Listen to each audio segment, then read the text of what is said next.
So yesterday we worked on organizing our writing. We worked on making a hook. So you should have a hook, and I'm going to be checking your hooks this week.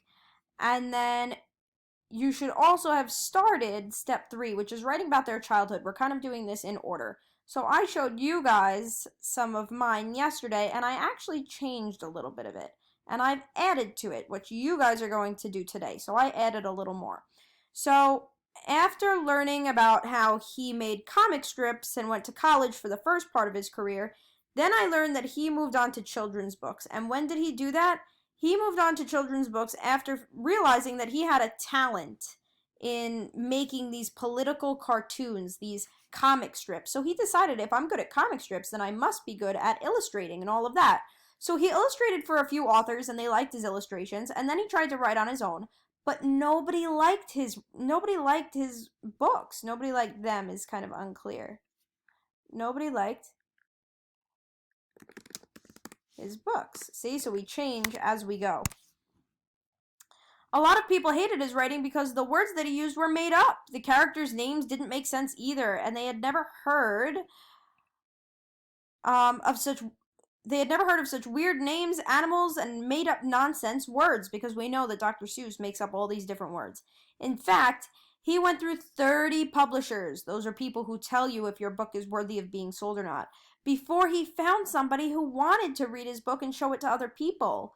The first book his first book was written for children, and it was called And to Think I Saw That on Mulberry Street. It was about a boy who had a big imagination, and how he used his imagination to change his walk to school into a magic fairy tale. So, do you see how I'm starting to put together these paragraphs? But I want you to notice something. Each paragraph has kind of, I guess you would say, a theme. So this one is just a little bit about Dr. Seuss. This is his name, when he was born, and when he died. Right here is about how he went to school, and after that he got his first job. This one is about how he moved on to a second job, and this was an important job because he started writing. Now he's writing his first book. And I'm not done with this paragraph, but I'm writing about his very first book after he found somebody to publish his very first book, and I talk a little bit about the book. So we're going to talk about how you write a paragraph so that it's well organized, so that it's not just a random list of facts. Because if we wanted a facts page, we would just write a fun fact page, and then there would be no rhyme or reason. So let's take a look at that. For the people who are asking, how should my paragraphs look?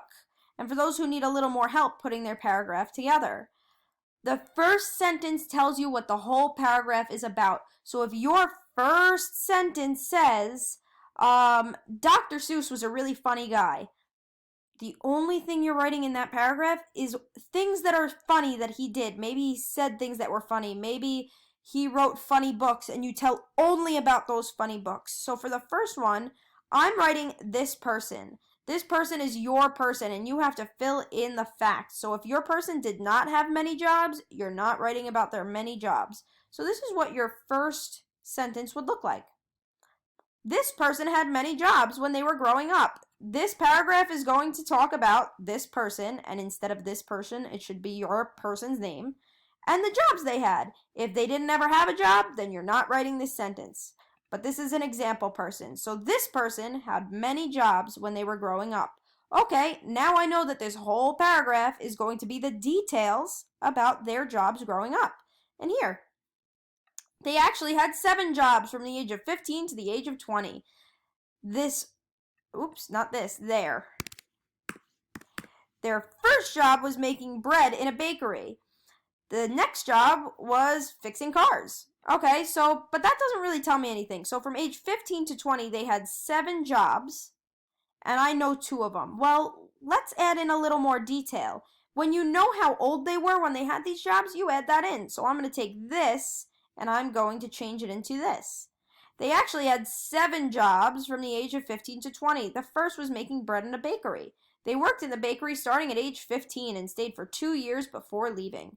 The next job was fixing cars. They fixed cars all the way until they were 20 years old.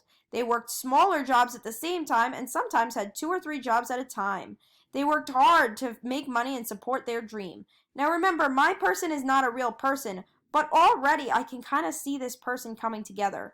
You're going to do this with your person. So if you're starting out with paragraphs that look like this, build on them. Add details. Think of each paragraph as a rad, but each sentence could be its own rad. So I went from their first job was making bread in a bakery to that sentence plus they worked in the bakery at 15 and stayed for 2 years before leaving.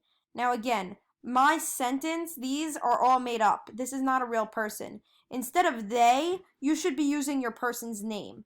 So, if you were writing about Oprah, she actually had 7 jobs from the age of 15 to 20. She worked hard to make money and support her dream. So you're taking what I wrote, which is a general statement, and you're making it into your person's statement. And you don't have to write about their jobs. If they had no jobs, you could actually just write about, I don't know, maybe they wrote many books if I was Dr. Seuss. You could say that they fostered many kids in foster care. Maybe that's what they were famous for. Or they had many kids that they loved, and then you go into detail about their kids. But if you're going to put together paragraphs, they need to make sense. They need to have an idea. So let's do one about Dr. Seuss. So if I was to do Dr. Seuss, maybe I'll talk about Dr.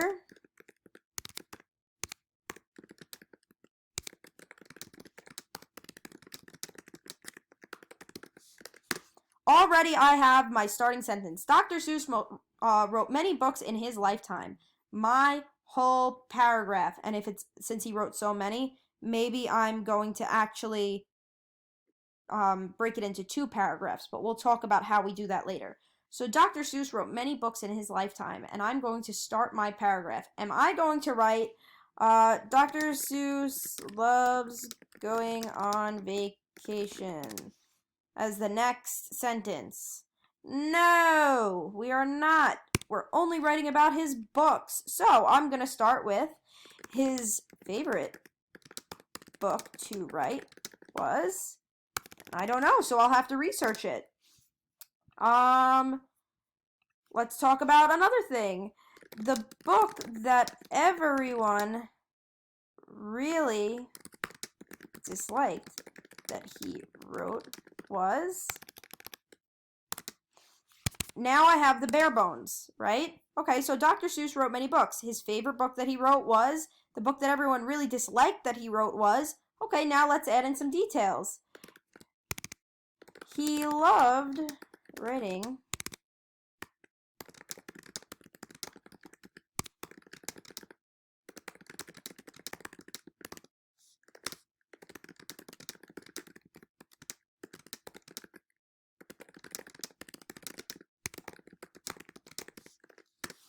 Now all of a sudden I have a little more. His favorite book was this.